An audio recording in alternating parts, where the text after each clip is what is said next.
תודה רבה, דב.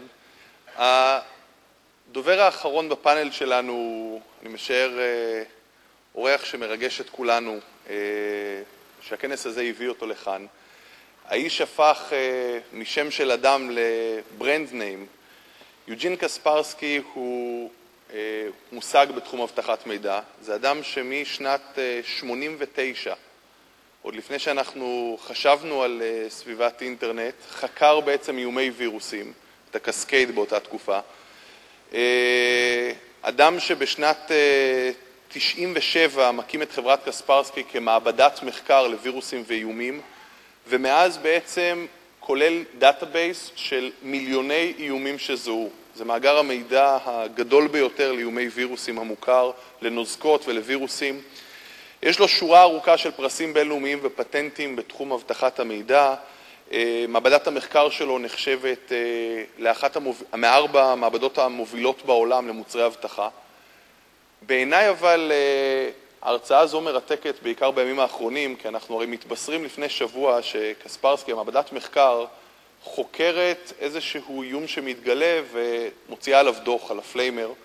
והדוח הזה בעצם טוען שכנראה מדינה עומדת מאחורי מורכבות של פיתוח מערכת ריגול שיטתית, ובעצם מנתח בצורה רחבה מדוע הוא מניח שמדינה עומדת מאחורי אותה מערכת ריגול שמשתלטת על מערכת היעד, כולל על המיקרופונים, על הוידאו שלה, על היכולת שלה להתחבר למכשירי בלוטות, ומתחיל גל של ספקולציות בעצם מי עומד מאחורי זה.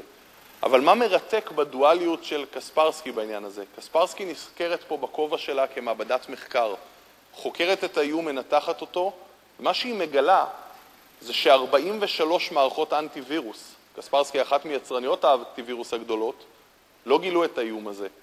מה שמציב סימן שאלה שלאחר מכן מתגלה במאמרים בעולם, האם תוכנות האנטי-וירוס סיימו את תפקידן, כי הן מגלות את העבר. מרתק אותנו ההרצאה כאן, כדי לשמוע את הפרספקטיבה של האדם שהפך את התחום הזה לתחום הידע המוביל, ואני מתכבד להציג, with great honor, I would like to introduce Eugene Kaspersky to come on stage.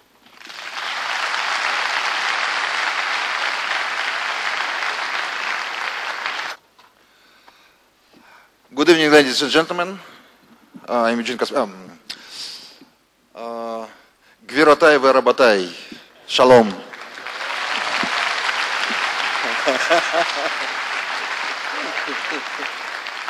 I don't speak Hebrew. Well, I know just some words. תודה רבה, שלום, תודה רבה, לחיים, לעבוד. Oh, well, maybe wrong sequence. לעבוד, לחיים. And as I understood, this is the last presentation. Am I right? Today, so I'll be as short as it's possible. Today we're going to speak about two main issues in IT security. It's about cybercrime and cyber weapons.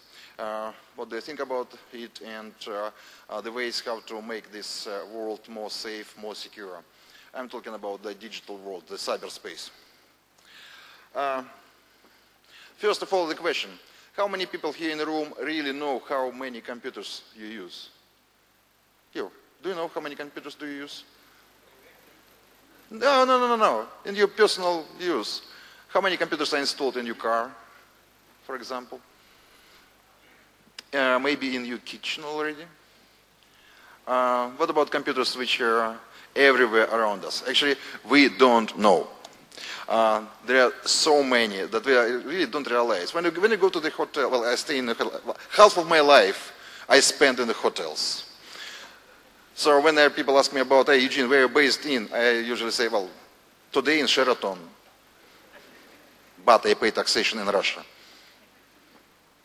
So we don't know how deep we depend on the computers, or maybe some people really know that. But when I came to the elevator in my hotel and I pressed the button, well, I understand that, okay, so there's a computer somewhere. It's not a hotel employee who makes a decision which elevator comes first. There's a computer, little computer somewhere. And it's everywhere around that.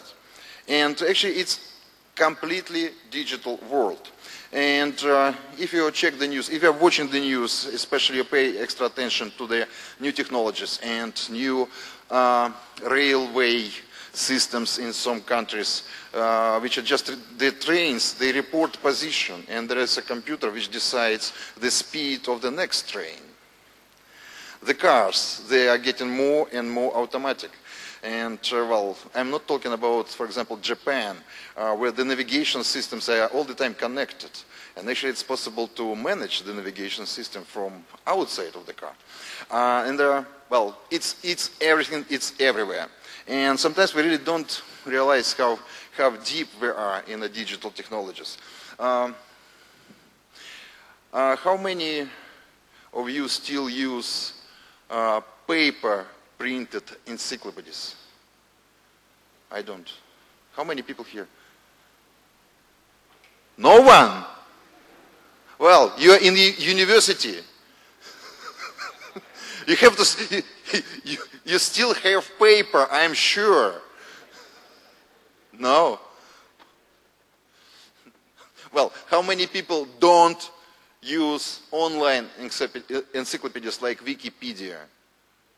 Well, especially kids, yes?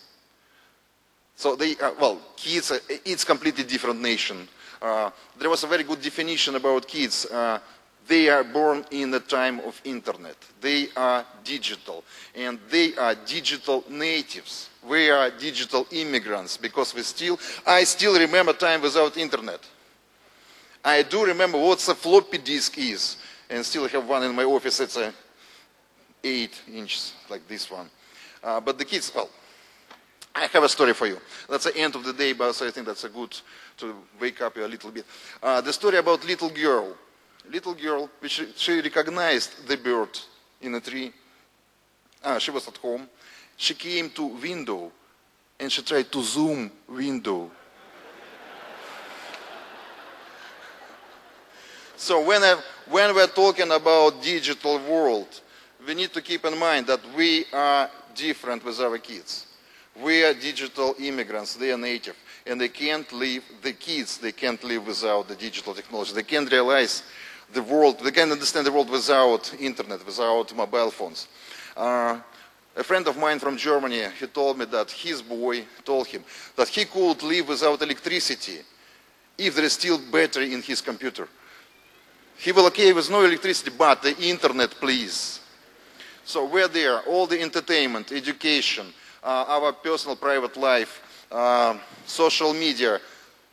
How many people here in the room have more than 5 accounts in social networks? So many. Well, if there are 1, 2 hands, I will report your name to your boss. Because if you have 5 accounts, actually, do you have time to sleep? Again, about kids. When I was a student, I had to split my time between education and girls. Now it's more difficult because I have to split the time between girls' education and internet. So that's crazy. Well, but it's not just the personal life of businesses, industrial systems. Everything is connected, and it depends on the computer systems. Do you have any idea of the business which doesn't depend on computer systems? Any business which doesn't use computers? The only businesses which don't pay taxes. If you pay taxes, you have a computer to report your taxes, right? So only the computer-free could only be businesses which don't pay taxes. So it's everywhere, and well, it's under the attack. And I split the attackers in the 3 different categories. The cyber criminals, the hacktivists, well, and cyber combatants. Hacktivists, not many people recognize it as a threat, but I'm afraid that hacktivism is a very dangerous, because in the future they can grow to cyber terrorists.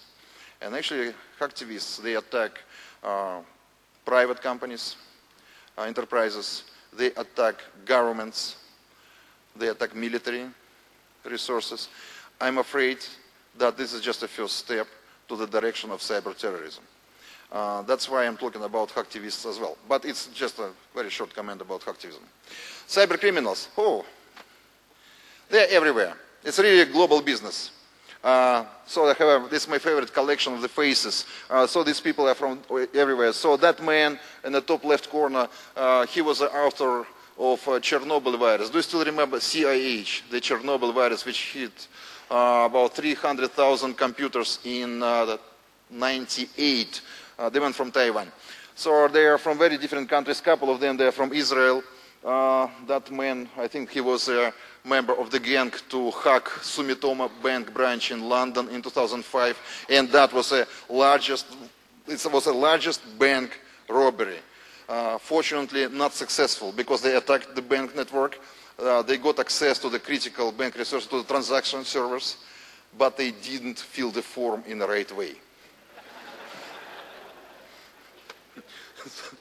And they were arrested. By the way, if you have time, just Google Sumitomo, London Sumitomo hack, 229 million British pounds.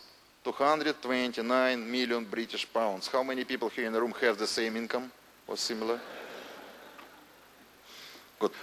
Actually, this Russian girl, as far as I know, she's still wanted by Russian police. So if you see her somewhere in Tel Aviv, it's... Please. It's very effective because, unfortunately, cyber criminals, if they want to do something, they will do that. Of course, you know the case of Estonia. Well, Estonians, they still think that it was Russian government behind this attack. I'm sure that was not Russian government because, well, that time Russian government wasn't so smart. So there were Russian spammers which turned the botnets against Estonia. We just saw there in the Russian underground, there were Russian criminals, they were coordinating the attack and they crashed Estonia. But actually, this is very close to cyber terrorism. And this is one of my, this is one of the cyber terrorism strategy. One of the scenarios which are coming to my mind, attacks on the internet infrastructure or maybe mobile networks. So, cybercrime can do that. What's next? This, of course, it's business because these guys, they are motivated by money. They earn a lot of money.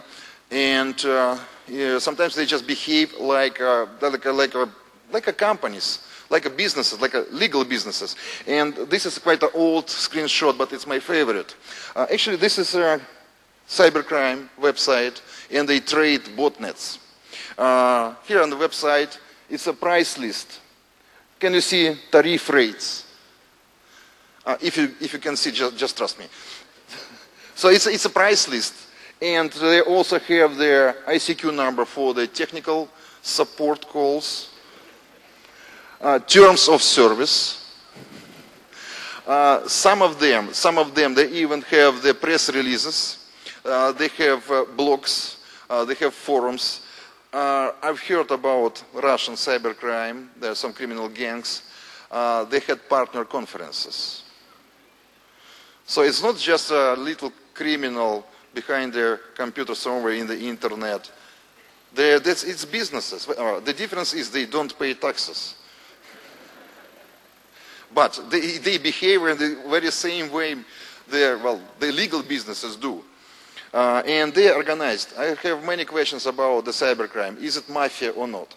I say it's organized, but it's not the same way as mafia.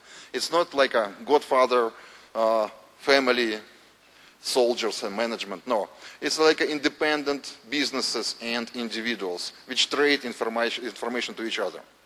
Unfortunately, it's very profitable business for them. This is my favorite picture, and it's a result of the illegal street race in Moscow. Believe me, Moscow streets doesn't look like this every day, just from time to time. So one of Russian cyber criminals dead in a new BMW 7. He was 19 years old, as far as I remember. So 19 years old guy and new BMW 7. How many people in the room have BMW 7? Well, I'm not going to promote cybercrime. Well, it's just the beginning of my presentation. Okay, so it's easy to do because it's just a software and, well, the only thing they need is a computer. Well, plus internet connection and plus some knowledge. And unfortunately, there is a lack of cooperation between police departments from different countries because it's a lot of international crime.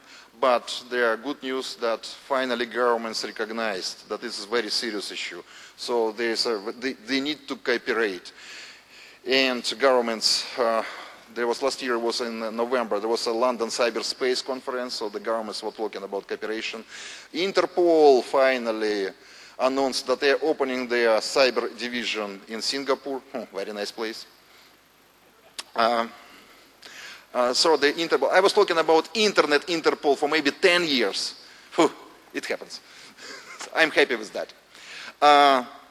So I think that cybercrime will have a bad time. But anyway, it's a big power, and because it's very effective, a lot of money, easy to do, and low risk business, it's growing. How much do we lose from a cybercrime?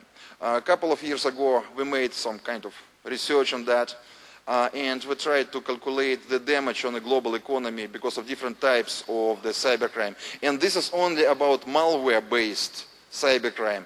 It's not about spam, well, it's spam included. It's not about credit card, for example. It's not about credit card crime. It's not about other types of the cybercrime like illegal hosting, etc., etc. It's just about malware-based cybercrime. We estimate that as at least $100 billion a year. Our competitor McAfee, they made a similar survey and they did it in a different way. They interviewed companies, and the result from them was $1 trillion a year.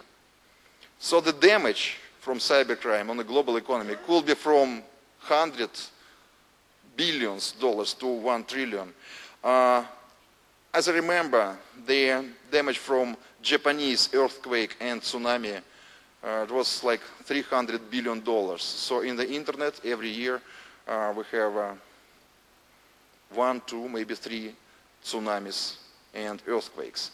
We don't recognize it really because the victims don't report in many cases, and actually they are individuals sometimes, they don't report to police. It's like a radiation. It's really bad, but in most of cases we simply don't recognize that. Okay, that's very, very, very, very, very bad.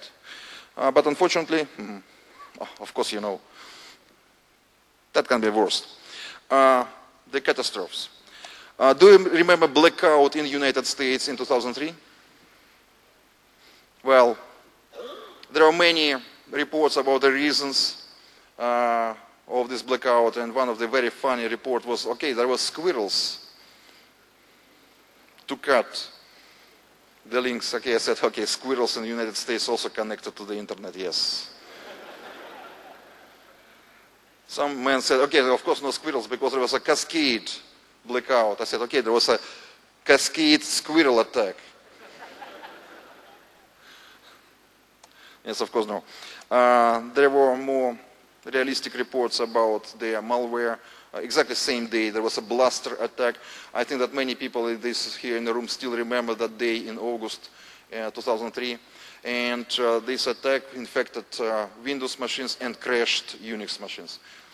Actually, they were not crashed, they were frozen. So the Unix machines, they were looking like working, but actually they are out of service. Span Air crash in 2008. The reason of the crash was the fact that the plane had technical mistakes. There are problems. And these problems with the plane, they were not recognized by on-the-ground engineers during the on-the-ground check because the computer were infected and engineers, they didn't have access to the database. So they couldn't understand the report. It wasn't translated to the human language. So the virus wasn't a reason of the catastrophe. But it could never happen without a virus. That was, first of all, technical mistake. Second, human factor and infection. Actually, yes, you can find reports on the internet. Well, Stuxnet. Oh. I'm sorry, but maybe there are some people here which are not happy with what I'm doing with Stuxnet, Duku, and Flame research. I'm really sorry.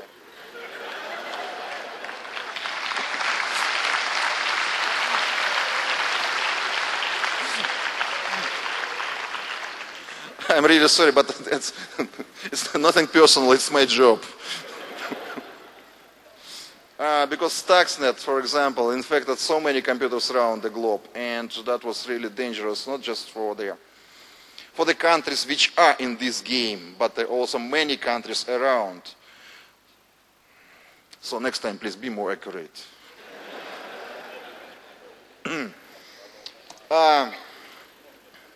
Okay, so it's my question to the audience. Will it happen again?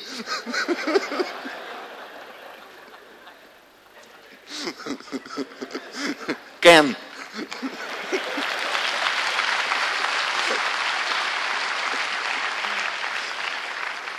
Because still we have so many mistakes in the machines which we do. Just a couple of examples.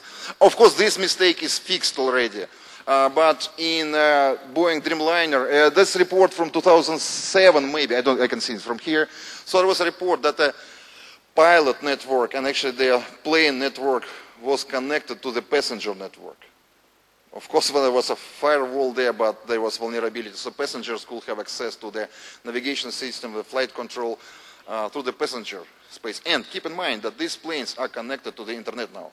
So the ground-based hacker could have access through the infected notebook to the flight control systems.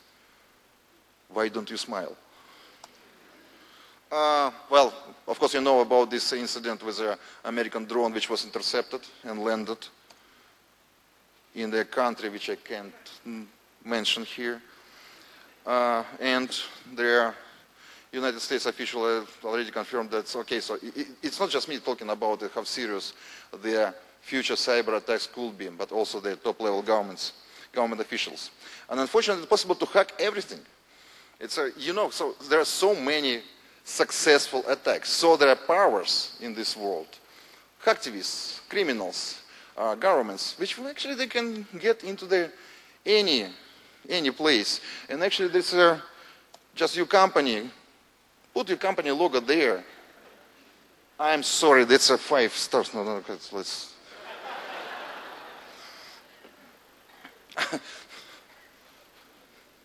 That's reality. And I just want to quote Leon Panetta, the Secretary of Defense, United States, that in case of a successful cyber attack, it could paralyze the United States, and I think that exactly the same can happen in any country. So actually that's why I'm talking about cyber weapon as a very, very serious issue. And unfortunately, before I come into my last slide about prevention, unfortunately I recognize cyber weapons and cyber attacks as a very bad idea. First of all, of course it's much easier to develop, much cheaper to attack comparing to the traditional weapons. And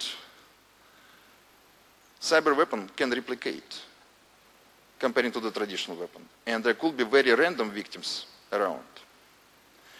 And the rest of countries will learn that.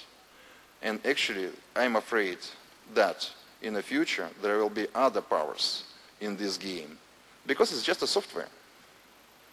It's just a knowledge.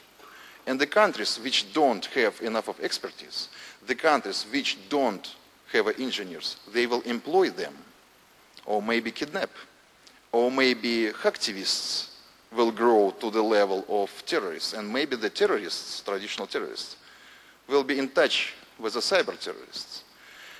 So my message actually is that stop doing that before it's too late. Because these ideas, they're spreading too fast. And this is a genie in a bottle, and still there.